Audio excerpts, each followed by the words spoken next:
தந்தை மகன் தூயாவின் பேராலே ஆமென். இயேசுவே என் தெய்வமே, என் மேல் மனமிரங்கும். இயேசுவே என் தெய்வமே, என் மேல் மனமிரங்கும். மனமிரங்கும் ஆண்டவரே. கர்த்தாவே என் தேவனே, என்னில் நீ நிரம்ப வேண்டும். என் இயேசுவே என் மீட்பரே, நீர் என்னை தாங்குமையா. கர்த்தாவே தேவனே, என்னில் நீ இறங்க வேண்டும். கர்த்தாவே, என் நாட்களை எண்ண எனக்கு கற்றுத்தாங்க. என் வாய்க்கு காவல் வைத்திருக்க வேண்டும். என் நம்பிக்கை உண்மைது மட்டும் இருக்கட்டும் சார். உன்னுடைய வாழ்க்கையில் இன்னைக்கு 3 வகையான கேள்வி. உன் வாய் யாரை ஆளுகிறது? உன்னுடைய வாய் யார் ஆளுகிறார்? ஆளுமை. உன்னுடைய வாயை யார் ஆளுகிறார்? உன்னுடைய கோபமா இல்லை உன்னுடைய பரிசுத்த ஆவியானவர்? சிந்திப்போம். இரண்டாவது கேள்வி, உன் நேரத்தை எதுக்கு செலவழிக்கிற? இல்லை ஒவ்வொரு நாளும் முடிஞ்சு போகிற இந்த நிழல் போன்ற வாழ்க்கைக்கா, இல்லை நித்திய வாழ்க்கைக்கா? உன் நேரத்தை எதுக்கு செலவு பண்ணுற?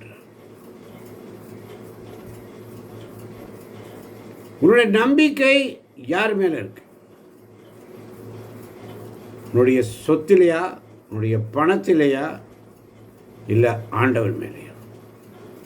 இந்த 3 கேள்வி இந்த சங்கீதத்தில் நமக்கு. முதலாவது, உன்னுடைய வாய் யார் ஆளுகிறார்? கோபமா இல்லை பரிசுத்தாவியா? உன்னுடைய நேரத்தை யாருக்கு செலவு பண்ணுற? உலக காரியத்துக்கா இல்லை நித்திய வாழ்வுக்கா? உன் நம்பிக்கை யார் மேலே? இந்த உலகத்தரமான காரியத்து மேலேயா இல்லை ஆண்டவர் மேலேயா? ஆமென்பா. தாவீது இந்த பாடல்ல கடைசியில் என்ன பண்றாரு? வாசிக்கலாம். 8ஆம் வசனம். ஆமென். என் குற்றங்கள் அனைத்தினின்றும் என்னை விடுவித்தருளும். மதிகேடரின் பழிப்புரைக்கு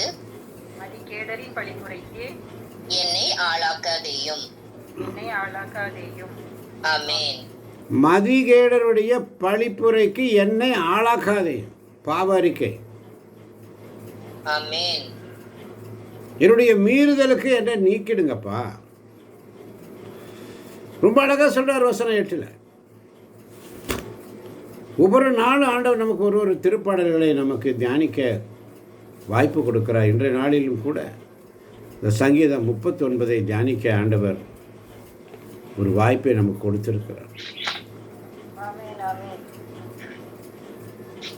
மியூட் போடாதவங்க மியூட் போட்டுக்கோங்க தயவு செய்து.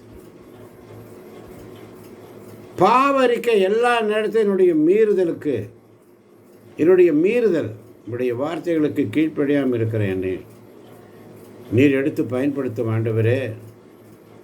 பாவரிக்கை செய்கிறார். இரண்டாவது என்ன செய்கிறாருன்னா,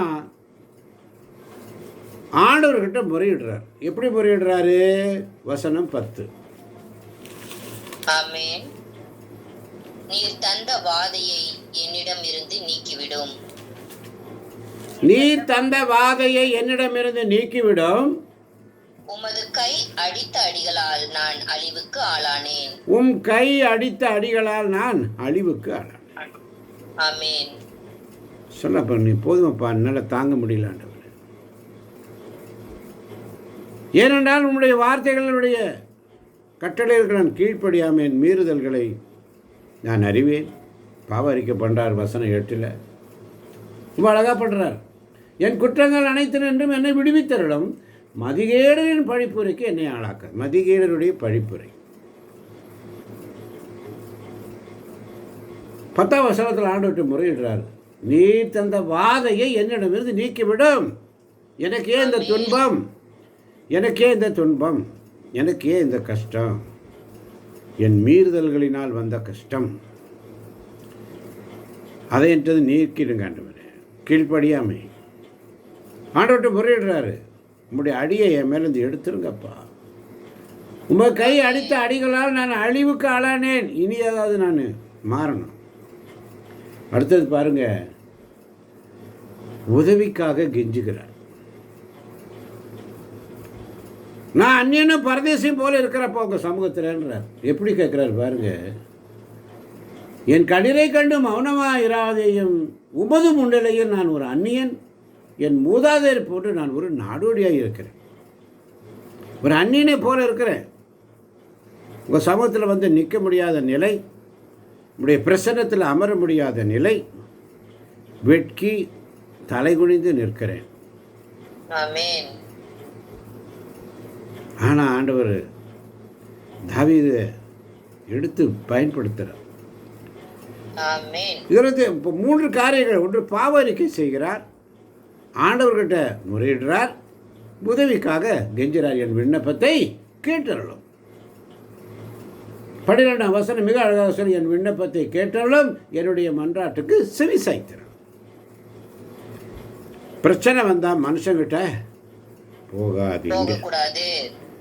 முதல்ல சிங்காசனத்தில் வீட்டிருக்கும் தேவாதி தேவன்கிட்ட போய் உட்காந்து. ஆமென். சிங்காசனத்தில் வீற்றிருக்கும் பரிசுத்தரே பரிசுத்தரேன்னு சொல்லி 3 கேள்வி. தாவீது என்ன பண்ணார்? பாவ அறிக்கை பண்ணார், ஆண்டவர்கிட்ட முறையிட்டார். நீங்கள் அடித்த அடி போதும்பா, என்னால் இனி தாங்க முடியாது. இப்போ எத்தனை அடி மறந்து போயிட்டியா? உங்கள் வாழ்க்கையில் வந்த ஒவ்வொரு அடியும் மறந்துட்டியா? தாவீது அழகாக சொல்கிறார். உமது கை அடித்த அடிகளால் நான் அழிவுக்கு ஆளானேன். அவர் போட்ட அடினால தான் இன்றைக்கி நம்ம எல்லாருமே துன்பத்திலும் துயரத்திலும் பாடிலும் நோயிலும் வேதனையிலும் நோக்காடிலும் தீராத நோயினாலும் நம்ம ஒவ்வொரு நாளும் கடந்து போய் கொண்டிருக்கிறோம். நம்முடைய மீறுதல் நாள். ஆமன் பார்த்தவர்களே, அப்போ ஆண்டவர்கிட்ட கொட்டிடே அவனுடைய பிரச்சனையை. ஆமென். அதனால தான் 7ஆம் வசனத்தில் சொல்கிறார் பாருங்க அழகா, என் தலைவரே நான் இப்போது எதை எதிர்பார்க்கட்டும். எதை எதிர்பார்க்கட்டும் ஆண்டவரே? உங்ககிட்ட நான் உண்மையே நம்பி இருக்கிறேன்ப்பா. ஆமென். நான் எதுக்காக காத்திருக்கணும், ஏன் காத்திருக்கணும்? நான் உண்மையே நம்பியிருக்கேன். அதனால தான் சொல்கிறாரு, பாவத்தை அறிக்கையிடுறாரு, ஆண்டவர்கிட்ட முறையிடுறாரு, உதவிக்காக கெஞ்சுறாரு. ஆமென். இப்போ தாவீதில் ஒரு 3 உண்மையை பார்க்கிறார். என்ன உண்மை பார்க்கிறாருன்னு சொன்னால், என்னுடைய வாழ்க்கை ரொம்ப குறுகிய வாழ்க்கைன்னு ஒத்துக்கிறார். அல்லேலூயா. அல்லேலூயா. என் வாழ்க்கை ரொம்ப குறுகிய வாழ்க்கை. இன்னைக்கு செத்தா இன்னைக்கே பால் முடிச்சிருவாங்க. நைட்டு நாத்தம் அடிக்குமே, இன்ஃபெக்ஷன் ஆகும், உடனே காலி பண்ணிடும். அதனால தான் 5ஆம் வசனத்தில் சொல்கிறார் பாருங்க, என் வாழ்நாளை சில விரற்கடை அளவாக்கினீர். சிலர் விரற்கடை அளவாக்கினீர். என் ஆயுட்காலம் உமது பார்வையில் ஒன்றுமில்லை. உண்மையில் மானிடர் அனைவரும் தம் உச்ச நிலையிலும் நீர்க்குமிழி போன்றவரே. ஆமென். வாழ்க்கை ஆவி மாதிரி பொஸ்ன்னு போயிடும். ஆமென். என் நாட்களை 4 விரற்கடை அளவாக்கினேன். அவ்வளோதான். ஆமென். அப்போ தாவீது உண்மையை பார்க்குறார். வாழ்க்கை ஒரு ஆவி மாதிரி தானே. நான் வாழ்ந்தது என்ன, எத்தனை வருஷம் வாழ்ந்தேன், எத்தனை வருஷம் வாழ்ந்துட்டேன், இனி எத்தனை வருஷம் நான் வாழ போகிறேன். எனக்குள்ளே இருக்கிற அந்த ஆன்மீக அகங்காரம், எனக்குள்ளே இருக்கிற அந்த பணபலம், எனக்குள்ளே இருக்கிற சொத்து இருக்குது, சுகம் இருக்குது, நான் அது செய்வேன் இது செய்வேன். ஒரே ஒரு செகண்ட், ஒரே ஒரு அடி டப்புன்னு விழுந்தாச்சு, எல்லாம் முடிஞ்சு போச்சு. ஆமென்.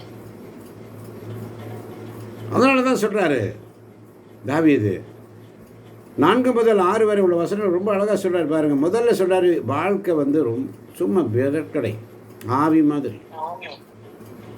ரெண்டாவது என்ன அனுபவிக்கிறார்னா செல்வம் வீண் என்று சொல்கிறார். ஆமென். செல்வம் சேர்த்து வைக்கிறோம் யாருக்காக, யார் அனுபவிக்க போகிறாங்கன்னு நமக்கே தெரியாது. இன்று உன்னுடையது, நாளை வேறுடையது. ஆமென். நீ எதை கொண்டு வந்தாயோ அதை இங்கேயே விட்டுட்டு போகணும். ஆமென். நீ யாருக்காக கொடுத்தாயோ அதை நீ பெற்றுக்கொண்டாய். நீ என்ன கொடுத்தாயோ அதை நீ ரிசீவ் பண்ணியாச்சு. இன்று உன்னுடையது, நாளை வேறொரு ஒருத்தர். நீ என்ன கொண்டு வந்தாய் நீ கொண்டு செல்ல. ஆமென். வெறுங்கையோடு வந்தேன், வெறுங்கையோடு திரும்புவேன். ஆமென். அப்போ அவர் சொல்றார் 7ஆம் வசனத்தில், நான் இப்போது எதை தலைவரே, நான் இப்போது எதை எதிர்பார்க்கட்டும், நான் உம்மையே நம்பியிருக்கின்றேன். ஆமென். ஆமென். உம்மைத்தான் நான் நம்பியிருக்கிறேன். உம்மைத்தாப்பா நான் நம்பியிருக்கேன். என் நம்பிக்கை ஆண்டவர் மட்டுமேன்னு சொல்றார். ஆமென். அப்போ நீ என்ன செய்யணும், ஒவ்வொரு நாளும் கடைசி நாளுன்னு நினச்சிட்டு வாழ்ந்துக்கோ. ஆமென். இன்றைக்கி நான் சத்தனா என்ன ஆகும்னு நினச்சிட்டு ஒவ்வொரு நாளும் கடைசி நாள் நினச்சி அந்த மாதிரி நினச்சி வாழ வேண்டும். ஆமென். பணம், பதவி, காசு, துட்டு, பணம் பணம் பணம் ஓடாம ஆண்டவரை பின்பற்றுங்க. ஆமென். ஆமான் பாத்திரங்களே, தாவீது உணர்றாரு வாழ்க்கைக்குரியதுன்னு உணர்றாரு. அதனால தான் 5ஆம் வசனத்தில் அழகாக சொல்லியிருக்கார் பாரு, என் வாழ்க்கை சில விரற்கடை அளவு. ஆமென். கொஞ்ச நாளுங்க.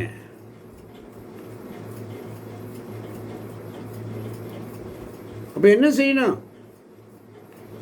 தாவீது 3 காரணத்துக்காக அமைதியாக இருக்கிறார். ஆமென். எத்தனை காரியத்துக்காக? 3 காரியத்துக்காக. 3 காரியங்களுக்கு அமைதியாக இருந்தார். எப்படி? துன்மார்க்கர் முன்னால் பாவம் செய்யாமல் கோபத்தில் தப்பாக பேசிடுவோமோன்னு பயந்துருந்தார். ஆமென். கோபத்தில் நான் எதாவது தப்பாக பேசிடுவோனோன்னு பயந்தார். ஆமென். ஆண்டவர்கிட்ட முதல்ல பேசுகிற மனுஷங்கிட்ட புலம்புறதுக்கு முன்னாடி ஆண்டவர்கிட்ட பேசிடணும். ஆமென். இங்கே புலம்பாமல் இங்கே புலம்பிட்டு இருக்கிறோம், முதல்ல அங்கே பேசிட்டு இங்கே புலம்ப மாட்டோம். ஆமென். அப்போ ஏன் அமைதியாக இருந்தாருன்னா, மற்றவங்க முன்னால் கோபத்தில் நான் தப்பாக ஏதாவது பேசிடுவோமோன்னு பயந்தார். அப்போ ஆண்டவர்கிட்ட பேசுறதுக்காக இவர் மௌனமாக இருக்கிறார். ஆமென். மனுஷங்கிட்ட புலம்புறதுக்கு முன்னாடி யோசனை பண்ணு 2 நிமிஷம். ஏன் யோசனை பண்ண? ஞானமாக பதில் சொல்ல. அப்போ என்ன செய்யணும், கோபப்படும்போது காயப்பட்டா உடனே பேசாதீங்க. ஆமென். முதல்ல ஜெப அறைக்கு போங்க. ஆமென். கோபம் வரும்போது காயப்பட்டா உடனே பேசாதீங்க.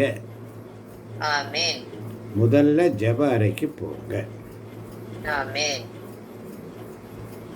யாக்கோபு 1ஆம் அதிகாரம் 19ஆம் வசனம் மிக அழகாக சொல்லும். யாக்கோபு 1:19, என் அன்பார்ந்த சகோதர சகோதரிகளை இதை புரிந்து கொள்ளுங்கள், தெரிந்து கொள்ளுங்கள். ஒவ்வொருவரும் கேட்பதில் வேகமும் பேசுவதிலும் சினம் கொள்வதிலும் தாமதம் காட்ட வேண்டும். ஆமென். ஒவ்வொருவரும் கேட்பதில் வேகமும் பேசுவதிலும் சினம் கொள்வதிலும் தாமதமும் காட்ட வேண்டும். ஆமென். கப்புன்னு பேசிடக்கூடாது, டப்புன்னு பேசிடக்கூடாது. ஞானமா பதில் சொல்ல. மனுஷங்கிட்ட புலம்பெயராதே. ஆண்டவர் முன்னாடி சொல்லி, ஆண்டவரே நேற்று நம்ம பார்த்தோம் சங்கீதம் 37, 35 பார்த்தோம், 38 பார்த்தோம். ஒவ்வொரு இடத்துலையும் ஆண்டவர் பாயிண்ட் பை பாயிண்ட் நமக்கு கொடுக்குறார். அதனால தான் நான் என் வாய்க்கு கடிவாளம் போட்டுக்குவேன், பூட்டு போட்டுக்குவேன், வாயை காத்துக்கொள்வேன். தாவீது கஷ்டத்தில் இருக்காரு, எதிரிகள்லாம் பேசுகிறாங்க. ஆனால் தாவீது என்ன பண்ணுறாரு? வாயை மூடிட்டார். ஆனால் உள்ளுக்குள்ள நெருப்பு மாதிரி எரியுது அவருக்கு. கடைசியில் ஆண்டவர்கிட்ட கொட்டிட்டார். தாவீது கஷ்டத்தில் இருந்தார், பிரச்சனை இருந்தார். எதிரிகள் எல்லாம் என்னென்னமோ பேசுகிறாங்க. ஆனால் உள்ளுக்குள்ள அவருக்கு நெருப்பு மாதிரி எரியுது. எல்லாத்தையும் கொண்டு போய் ஆண்டவர்கிட்ட கொட்டிட்டார். நான் என் வாய்க்கு கடிவாளம் போட்டுடுவேன், வசனம் உள்ள சொல்லிட்டார். 3 காரியத்துக்காக அமைதியாக இருக்கிறார். துன்மார்க்கன் முன்னால் நான் பாவம் செய்ய மாட்டேன், கோபத்தில் நான் தப்பாக பேச மாட்டேன், ஆண்டவர்கிட்ட நான் முதல்ல பேசுவேன், என் ஞானமாக பதில் சொல்லுவேன். கோபம் வரும்போது காயப்பட்டா உடனே பேசாதீங்க, முதல்ல ஜெப அறைக்கு போய் ஆண்டவர்கிட்ட வேண்டுங்க. ஒவ்வொருவரும் கேட்பதில் வேகமும் பேசுவதிலும் சினம் கொள்வதிலும் தாமதம் காட்ட வேண்டும். கோபம் வரும்போது காயப்பட்டா உடனே பேசாதீங்க. ஏனென்றால் நம்முடைய வாழ்க்கை மிகவும் குறுகிய வாழ்க்கை. நம்முடைய வாழ்க்கை 4 விரற்கடை அளவு தான். அப்போ தாவீது 4 அதில் ஒரு 3 உண்மையை பார்க்கிறார். நம்முடைய வாழ்க்கை ஆவி மாதிரி, எப்போ போகுதுன்னு தெரியாது. நம்முடைய சொத்து சுகம் வீணுன்னு புரிஞ்சுக்கிட்டாரு. நம்முடைய நம்பிக்கை ஆண்டவர் மேலே மட்டும் இருக்கட்டும். இப்போ ஒவ்வொரு நாளும் நம்முடைய வாழ்க்கையுடைய கடைசி நாள் நினச்சி வாழ கற்றுக்கணும், வாழ பழகிக்கணும். பணம் பதவி பட்டத்து பின்னாடி ஓடாம ஆண்டவருடைய பின்னாடி. இன்றைக்கி நான் செத்தா எனக்கு என்ன நிலைமை யோசனை பண்ணிடணும். இப்போ ஆண்டவர்கிட்ட எல்லாத்தையும் கொட்டிடணும். அப்போ அவர் சொல்கிறாரு, இப்போ நான் எதுக்காக காத்திருப்பேன் ஆண்டவரே? ஸ்ட்ரெயிட்டாக வந்துட்டார், பாவ அறிக்கை பண்ணுறாரு. என்னுடைய மீறுதல்கள் எல்லாம், என்னுடைய பாவத்தெல்லாம் மன்னிச்சிருங்க ஆண்டவரே. 10ஆம் வசனத்தில் அழகா சொல்றார், உங்களுடைய அடியை என் மேலே இருந்து எடுத்துருங்கப்பா. அப்புறம் உதவிக்காக கெஞ்சுறார், ஆண்டவரே நான் அந்நியம் போல பரதேசியாக இருக்கிற ஆண்டவரே. கிருஷ்ணன் வந்தால் மனுஷன்கிட்ட போகாதீங்க, ஆண்டவர் சமத்தில் ஒப்பு கொடுங்க. அப்போ நமக்கு ஒரு 3 கேள்வி. உங்கள் வாய் யார் ஆளுகிறா? உன்னுடைய கோபமா இல்லை பரிசுத்த ஆவியானவரா? உன்னுடைய நேரத்தை எதுக்கு செலவழிக்கிற? சாதாரண புல் உலர்ந்து பூ வதங்கி விழும் இந்த வாழ்க்கைக்காகவா, அல்ல நித்திய வாழ்க்கைக்காக? உன் நம்பிக்கை யார் மேலே? உன்னுடைய சொத்திலையா, சுகத்திலையா, பணத்திலையா, இல்லை ஆண்டவர் மேலேயா? ஆண்டவருடைய கேட்பேன், கர்த்தாவே ஆண்டவரே என் நாட்களை என்ன எனக்கு கற்றுத்தார். எப்போ வேணாலும் என்னுடைய முடிவு இருக்கலாம். 2வது, என் வாய்க்கு காவல் வைங்க. என் நம்பிக்கை எப்பொழுது உங்கள் மேலேயே இருக்கட்டும் என்று சொல்லி ஒப்பு கொடுப்போம். இயேசுவே என் தெய்வமே, என்மேல் மனமிரங்கும். இயேசுவே என் தெய்வமே,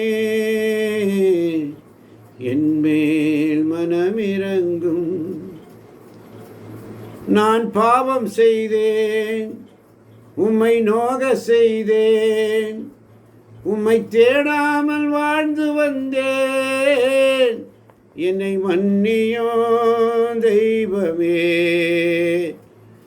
இந்த ஒரு விசை மன்னியுமே இயேசுவே என் தெய்வமே. என்மேல் மனமிரங்கும். அநியாயம் செய்தேன், கடும் கோபம் கொண்டேன், உமது அன்பை இழந்தேன் ஐயா. அநியாயம் செய்தேன், கடும் கோபம் கொண்டேன், உனது அன்பை இழந்தேன் ஐயா. என்னை மன்னியோ தெய்வமே, இந்த ஒரு விசை மன்னியுமே இயேசுவே என் தெய்வமே. என்மேல் மனமிரங்கும். ஆண்டவரே, என் நாட்களை எனக்கு கற்றுத்தாங்க. ஆண்டவரே, என் வாய்க்கு காவல் வைங்கப்பா. என் நம்பிக்கை உங்கள் மீது மட்டும் இருக்கட்டும். இதோ வந்திருக்கின்ற நாங்கள் வீணாய் போய்விட ஒவ்வொரு நாளும் உங்களுடைய பிரசன்னத்தில் இந்த மாலை வேளையிலே ஒவ்வொரு திருப்பாடல்களை தியானிக்க கிருபை செய்கிறீரே, உமக்கு ஸ்தோத்திரம். இதை கேட்கப் போகின்ற கேட்டுக்கொண்டிருக்கின்ற ஒவ்வொரு பிள்ளைகளையும் உடைய கரத்தில் ஒப்புக் கொடுக்கிறேன். 3 காரியம். ஆண்டவரே, நாட்களை எனக்கு கற்றுத்தான். என் வாய்க்கு காவல் வை. என் நம்பிக்கை உம்மீது மட்டும் இருக்கட்டும் என்று சொல்லி இயேசுவின் நாமத்தில் ஜெபிக்கிறேன், என் ஜீவனுள்ள நல்ல பிதாவே. ஆமென், ஆமென், ஆமென். ஆமென், ஆமென், ஆமென்.